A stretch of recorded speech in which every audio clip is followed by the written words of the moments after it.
Hopefully everybody can see the slide. Yes, we can, Hannah, yeah. Yeah, fab. Sorry, you are now all hidden behind my slides, so I can't see anybody, but please do shout up if there's anything that needs my attention. So this talk was planned about a year ago. Up until very recently, I didn't actually know what was going to go into it. But today we're going to have a little chat about AI and whether it is the diamond in the rough or the monster in the dark. So I'm Hannah O'Keefe. I'm at Newcastle University as part of the National Institute for Health Research Innovation Observatory. And I specialise in information retrieval and data science. So the big obligatory funding and declarations page, that these views are definitely my own. So as we go through the slides, you'll see a couple of quite stark opinions in there that are all come from me. So content-wise today, I'm going to tell you a little bit about my background, and then I'll talk a bit about some recent work that I've been doing all around AI. And then really, what does that mean in practice? And at the end, I thought what would be quite nice is to give you all the opportunity to maybe participate in a little bit of the research as we go. So me, myself, and I. Now, I left school at 16 with B's and C's in most subjects. And if you'd have asked me back then if I'd have been anything to do with science when I grew up, I'd have laughed at you and said, no way. Hated it in school. I went to college and did a BTEC in fine art.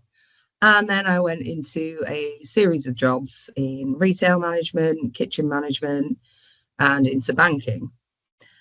And one day somebody turned around to me and they said, if you could do any job in the world, what would it be? And my answer at that point, after a little bit of head scratching, I said, I'd be a surgeon.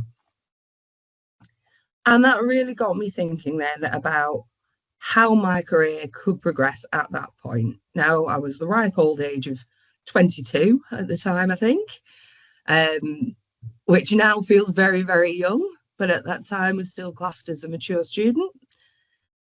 So I looked at different ways to get into university, and that led me to Lancaster and Morecambe College and onto the Access to University course. And from there, I went into biomedical genetics. So not surgery in the end, but I fell in love with science. I did a lab placement where I worked on pronuclear transfer, which has been dubbed the 3-parent baby technique in the news. But I very quickly realised at that point that lab work just wasn't for me. As much as I loved it, I couldn't see myself doing that longer term. So I moved then into bioinformatics. And at that point, my background was computers, went as far as opening an email. I had no clue about anything technology-wise. And it was really a new field for me, but it sparked my interest straight away. And I fell in love with coding. And that was something that really pushed me then into this kind of computational space. Moving forward after the master's degree in bioinformatics, I then moved into aging research, where I did biological systems modelling. And I was modelling breast cancer and cellular senescence, as well as things like kidney disease and a couple of other topics in that space. I then secured a training fellowship, and this is where I moved into the NIHR Innovation Observatory. And I secured that as a 2-year training fellowship in evidence synthesis. And as part of that, I did a second master's degree in public health and health services research over the space of the 2 years. And I specialised in information retrieval at this point.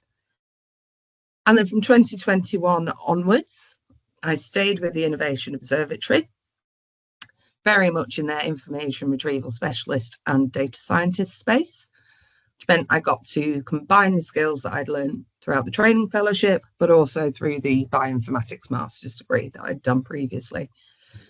And I started off as a research assistant and worked my way up to an associate. And during this time, I've also been fortunate enough to become one of the editors for the Systematic Review Toolbox. So I spend a lot of my time looking at various tools that are coming out and trying to update the toolbox with those new tools. Now, my work is kind of split into two very similar areas. One of them is evidence synthesis, and the other one is horizon scanning. And these are very closely aligned methodologies. So one is to answer a very specific research question, which I'm sure you're all very, very familiar with, the process of systematic reviewing. Horizon scanning is more along the lines of identifying signals and trends. And this tends to use a bit more grey literature. So pre-trial information, things like patents, news articles, funding records. And it's all about identifying those signals that are coming down the line.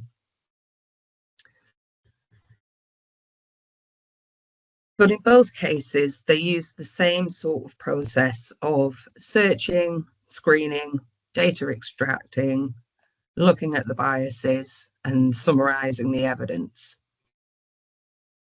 And so in 2022, I started a part-time PhD alongside my work at the Innovation Observatory. And we've kept the title very broad. It's all around data mining for intelligence gathering. And that's been left intentionally broad so that we could spread it right across the systematic review and horizon scanning space. And I'm very much honing in on that kind of data extraction problem. So how do we get these very unstructured information into a structured format that's readable by both humans and machines? And initially, this started off with natural language processing and machine learning techniques, very traditional artificial intelligence techniques. But then came November 2022, where we saw this huge explosion in generative AI. And that really has changed the directionality of my PhD and where this is going. And what's interesting about it is that actually Gen AI wasn't new in 2022. It's been around since 2017. The crunch point of November 2022 was the release of ChatGPT. So all of a sudden, generative AI moved from this very computationally intensive processes in the background into the public conscience, and it suddenly became really easy for people to access. And with that came more promise in terms of accuracy and precision and timeliness and how we might use that within our research. And things like these generative AI models have actually started to override some of the more traditional natural language processing and machine learning techniques, and they're almost becoming slightly obsolete nowadays. Now, we know there's a wealth of automation tools. We see this in the Systematic Review Toolbox and in this nested knowledge page, which is more recently updated living toolbox, if you like. But there's this big question about why AI, both old and new techniques, just isn't being used. And that's really driven the work of my PhD forward at the moment. And that's what I'm going to talk to you a little bit about now. So we've had two events recently, the Evidence Synthesis Hackathon and the Core Forum. And I've been using those events as the backbone for doing some of this work.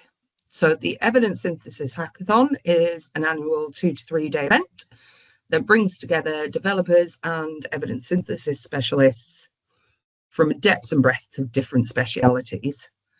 This one happened in December 2024. There is currently one going on at the moment in London. But the aim of the event is really to advance automation in systematic reviews. And this could be through developing new tools, improving existing tools, or giving guidance and reporting standards. And to date, it's been primarily R applications, but this is branching out a bit more now into Python and other programming languages as well. The December event held in Newcastle had 32 attendants. And you can see from the lovely long list here that they are global attendants. So it's not just UK-based people. And at the event, I hosted what's called a paper chase. And what I was interested in was what concerned the developers and the evidence synthesis specialists about using AI in evidence synthesis. Now, paper chase is a rapid writing methodology, and this is came about in the field of psychology in about 2015, where they got together some researchers in groups and tasked them with writing papers within 2 to 3 days. And that's exactly what we've done here at the hackathon. I've put up a Google Doc with some instructions on it, and I asked people what their views were in terms of their own concerns about using AI. And that was deemed as first-person accounts. And then I also asked them what they'd heard from other people within their networks. And this was the third-person reports. Now, gathered these primarily on day one. We analysed that data, and then we went out for a second wave of data collection on day 2. And again, collected a few more points. And then by the third day, I think we'd hit sort of data saturation at that point. But we did some inductive coding methodologies where we took all of the information that people had given us and we worked them up into themes. So from the first person accounts, we had 70 different items. And these fell into 7 broad themes and 32 sub-themes. We then had a further 17 third-person concerns, and again into 5 broad themes and 10 sub-themes. But what we found was there was overlap between these third-person and first-person accounts. And that's very much what this looked like. So you can see here that it's tools, methodologies, and processes, and economics are the 2 broad themes that only retain first-person accounts.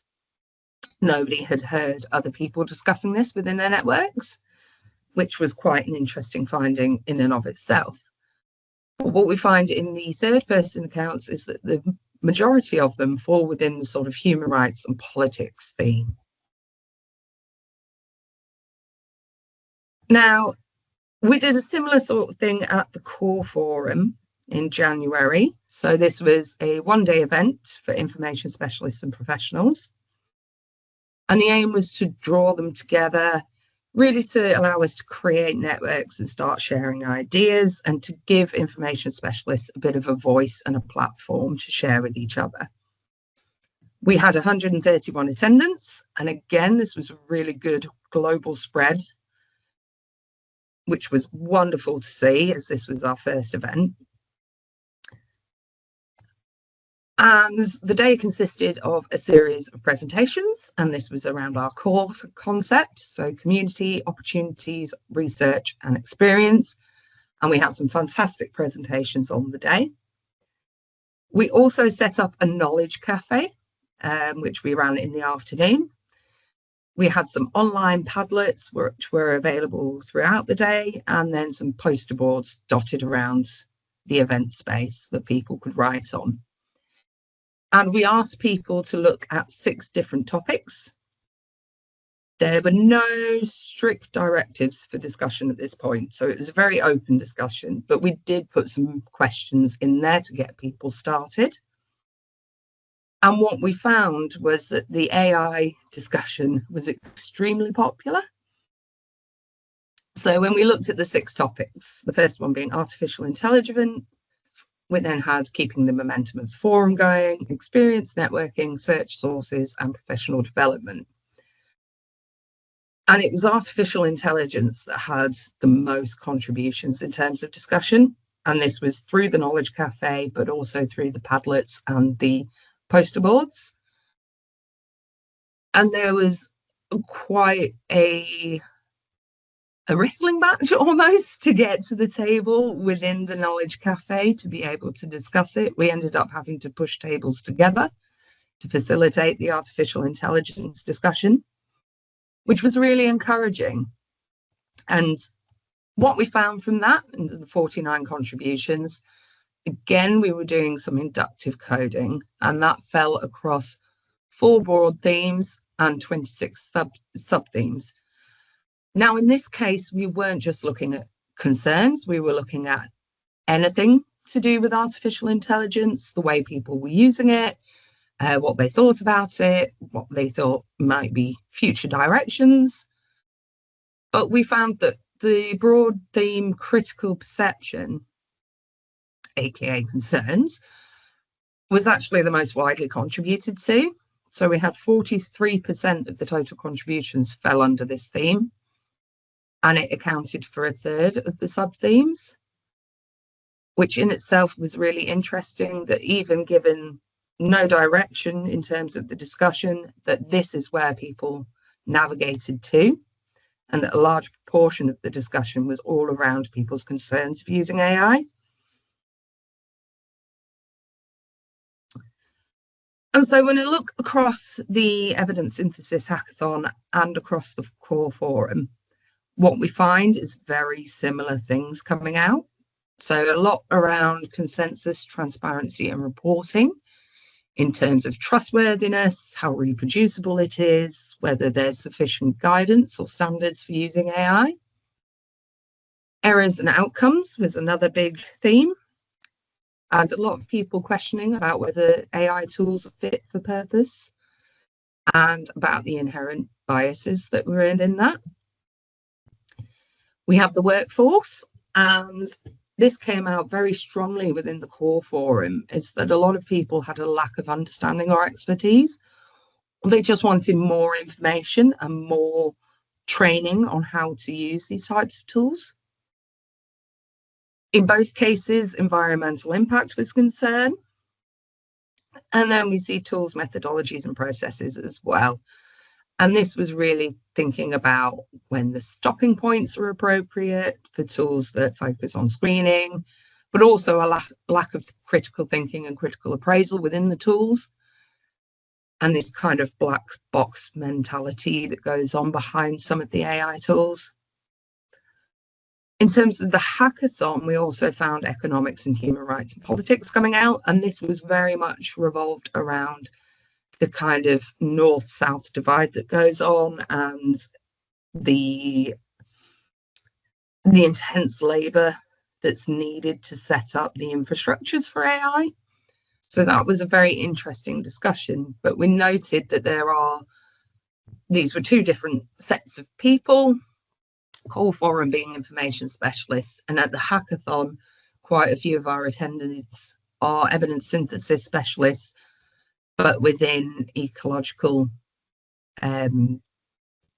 fields.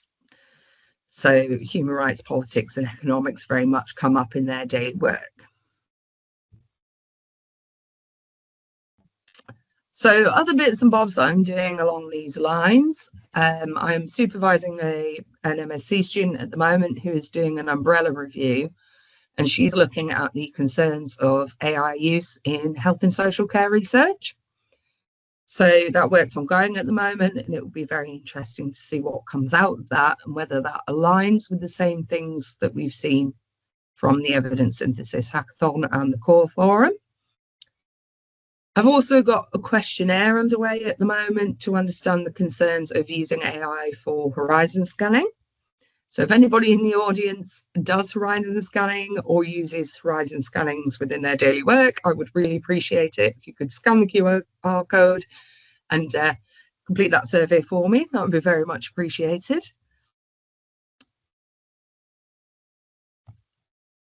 But all this is really leading to the so what. And it's a case of, if we know what the pitfalls and the hesitations are about using AI, we can start to make changes.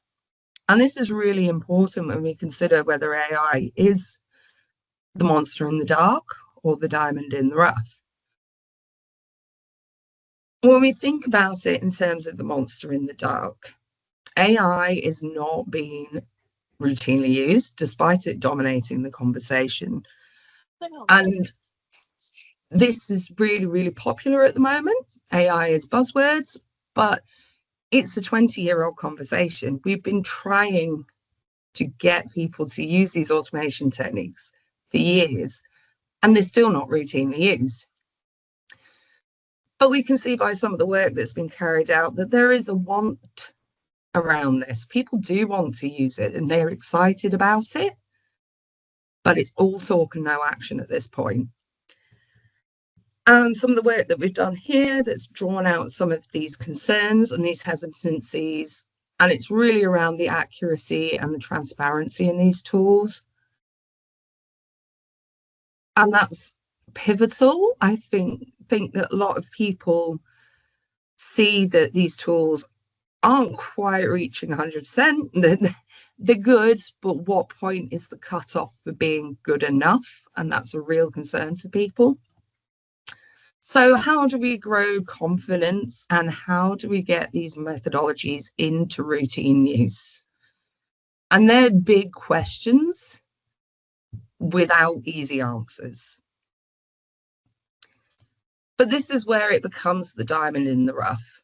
So we are really, really well positioned as methodologists, as evidence synthesis experts, as professionals in our field.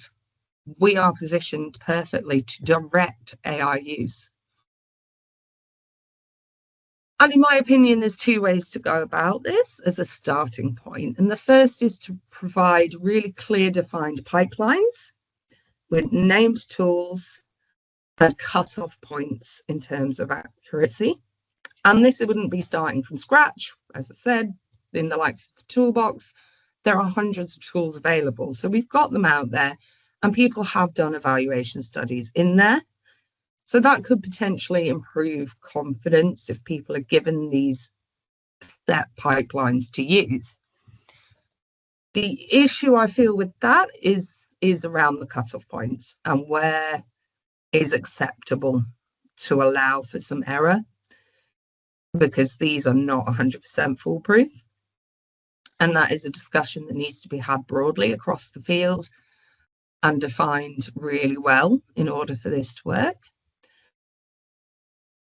But the second point then is whether we need to stop trying to shoehorn AI methods into evidence synthesis and systematic reviewing, and whether at this point it's actually around creating new parallel methodologies that complements our existing methods. So to do this and to start thinking about this, we really need to start working backwards and thinking outside the box. So what's our end goal? Well, our end goal with any systematic review is to provide a robust, unbiased estimate of the evidence in that time period.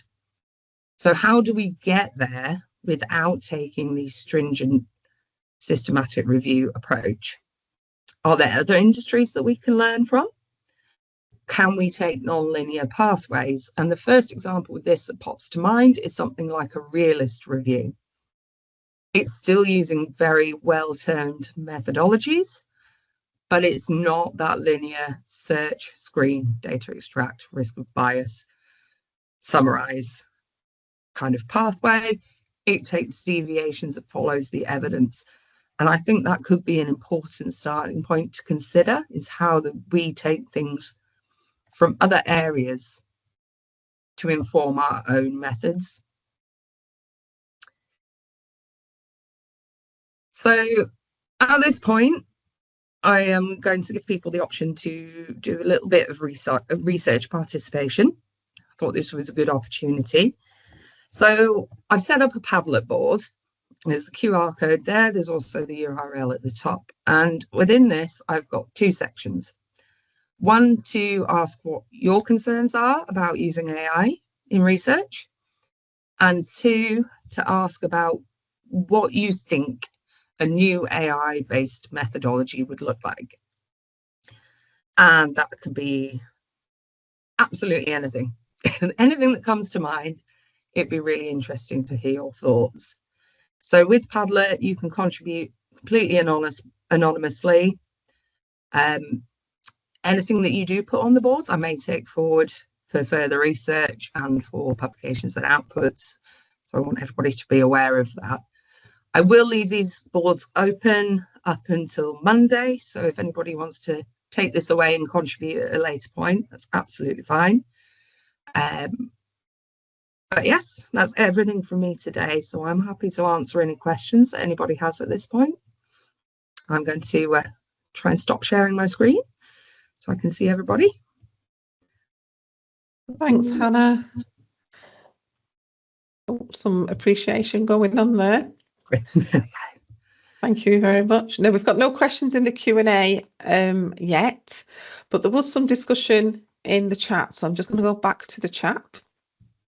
Just give me a second. I mean, I was asking, do people use it in the daily, tasks and things? So I'm just going to, well, my first comment was, I really enjoy hearing how we get to where we are today. So thank you for sharing that. I really enjoyed. I mean, where you started and where you are now are very different, aren't they? Yes, yeah. And I really enjoy hearing people's journeys of how we get to where we are. So thank you. Anyone using Gen AI was what I'd asked, and there's a conversation around people using maybe Copilot, and then there was some others, ChatGPT, people using them for different things, Elicit for literature search. And is there anything you particularly use in your day-to-day, Hannah? So for me, I think at the moment I'm using large language models, but they're augmented models. So it's like ChatGPT. It's things where I feed my own documents in, and it takes the information from that. So it's quite a nice way of using it, where it's not using external information. Mm-hmm. Yeah, and I'm just having. Just give me a second while I just scroll back up, because there's new messages coming, so I just lose the old bit where I was at. So how are you finding it? Do you use it when you're doing your evidence synthesis or systematic reviews? Are you using them? Are you incorporating it in that, or are you not? Some people are using it for alternative term synonyms. Some are using it just for a bit of background. How are you using it is what I'm asking. So at the moment, yeah, it tends to be a similar sort of things, finding alternative words, synonyms, phrases, looking at background information as well. Useful for trying to highlight some of the colloquialisms that come out that not everybody's aware of unless you have broader discussions with the experts and specialists. In terms of actually doing data extraction and things like that, we're at the stages of it being very experimental, so not really using it in earnest at the moment. Yeah, and I think probably a lot of people are in the same position, aren't they? Yeah. I've got a hand up, so Alison. Hi, hopefully that's come through. Yeah. So thanks, Hannah. That was really interesting. And I gave a talk actually last week about it was part of an event at University of Nottingham about using generative AI to support research. And there are tools that are out there that there's the free version or the freemium. But one of the questions I guess I was just going to ask was, it's that challenge about what's an approved tool that our IT colleagues will support or say that you can use. And quite a lot of the generative AI tools that we can use for searching the literature or managing the citations, I mean, I would view them as low risk from an IT perspective, but I think that IT don't necessarily view that. So it's a bit of a challenge at the moment, because in some ways we could promote some of these tools within the library and they could be really helpful and save time and help with, ideas and mapping. But if IT is saying, oh, shouldn't be using that, where do we stand? And I just wondered if you'd come across any of that. Yeah, so there's a couple of things in there. Firstly, the thing around freemium accounts, as as you put it. A lot of them do give you a free account, but it's limited to how much you can actually use it. So smaller pieces of work, it's great. But if you've got a larger piece of work, what you find is that you get so many goes at it, and then you have to wait 24 hours. So it's that continuity that then becomes broken. And how you overcome that, I'm not sure, but that creates in itself inequalities for people who can and can't access paid for accounts. But then, like you say, there's the IT access issue. And a lot of that, I think, revolves around this idea of prompt injection and prompt hacking, where people can put malicious things into it, which could then hack systems. And I know universities and certainly the NHS are very, very wary of that. So there are issues there, and how flexible that's likely to become in the future, I don't know. I think that depends on the security within the systems themselves. Yeah, it's an interesting one, because personal information is your, first name, last name, email. But a lot of that information is already out in the public domain. So it is a real challenge, and I'm not sure what the answer is, but I thought it would be perhaps interesting to sort of hear from the different routes you've done. Thank you. Thanks, Alison, for your question. There's chat in the chat. There's discussion in the chat about the environmental impact. Do you want to, give us a bit more information? Do you know anything? Have you got any views on that? Yeah, I mean, large language models, ChatGPT, things like that are very, very resource intensive. They take a lot of computing power, which means there is a huge kind of environmental impact coming from that in terms of carbon emissions, having to set up the new infrastructures to handle it. So it's not just the running computing power itself, it's the actual building work and things that surround it as well. So it is quite high at the moment. Now, there is some talk of, I saw it in one of the newspapers yesterday, of alternative methods which could be viable and reduce that, but what they look like at the moment, I'm not sure. So that will be something that'll be interesting to see when it comes out. Yeah, and we had a conversation this morning in a team meeting about it depends as well where in the world you are searching, where in the world you are using it. And I did a very anecdotal thing in that I asked it something, I don't know, a few weeks ago now, and it said that it would give it in my local accent language. And I was like, I didn't ask you to do that. Why are you even doing that? So I think that, I suppose that's a concern as well, as to the results that you're getting from it. Need to be a bit more critical, don't we? I think in terms of the environmental impact, I think there is a balancing act there. If you know you can do something with one of these models that will take you half a day using a model, but would otherwise take you 3 months of using your laptop every day, the balance might outweigh. And so it's really thinking about how you're using it. Something that takes you an hour to do manually, maybe you're not making that much of a difference in terms of carbon impact. It's a way up, but I think we all know the difficulties with searching Google as well, and how it picks up on your location, what your previous search history is, and things like that. And I think these large language models are starting to go that way as well. So you do get this local terminology and things, which sways your outputs. Yeah, definitely. And I think it was interesting as well when you said actually it was developed in 2017, but lots of people only heard about it in 2022, and it's actually already progressed since 2022 even. So in a few years' time, it's probably going to look different again. It's just fast developing, isn't it? And it is. I don't know what the impact will be as it's going forward. And the chat's going mad, so I'm just going to have to go back and just have a quick look.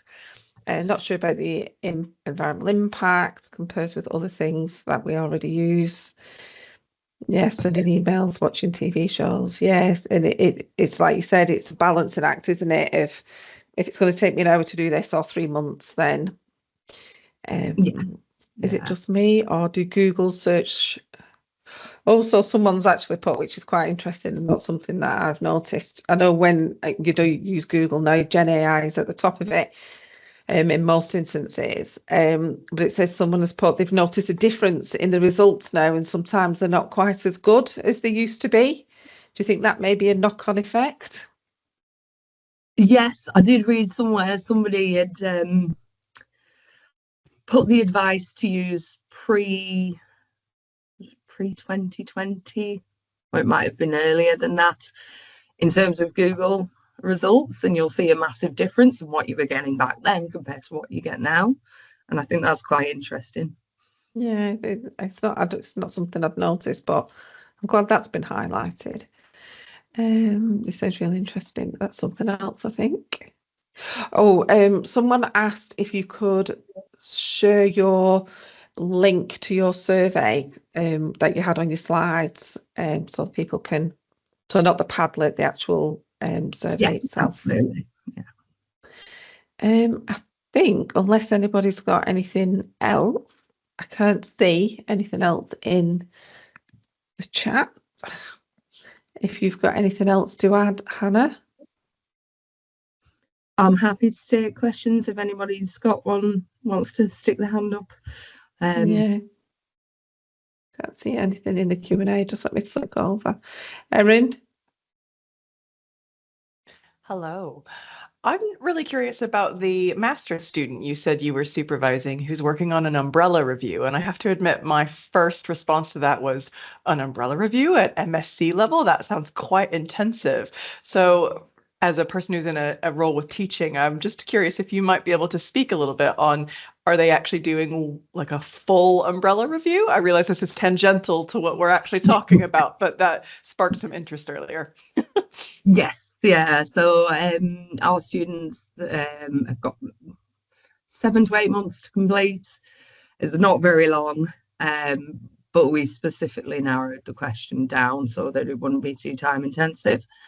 She also has support from some of our researchers who are experienced in this, so she's not completely on her own and left to get on with it.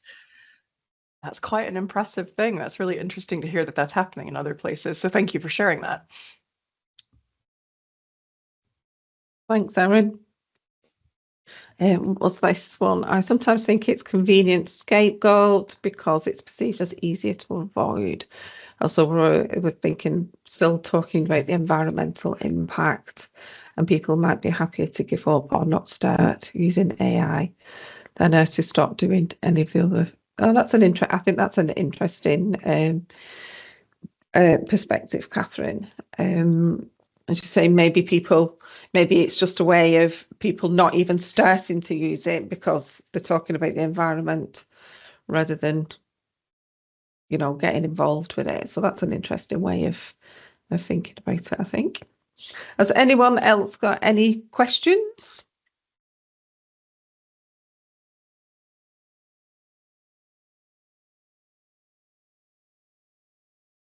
I don't think so, Hannah. I think that it really, really informative, and I think it will start many, many more discussions in the future. So thank you for sharing what you did and how you got to where you are now. So thank you very much, Hannah, and thank you everyone who has attended today. Oh, wait a minute, with Marion. Oh, hi, thank you. I just put something in the Q&A, but just to a final question, I just wondered if anybody on the call at their institutions are at the stage of recommending any particular tools, because we're currently thinking about how to approach that, and should we or which tools should we recommend? So I just wanted to ask that question when I had the chance.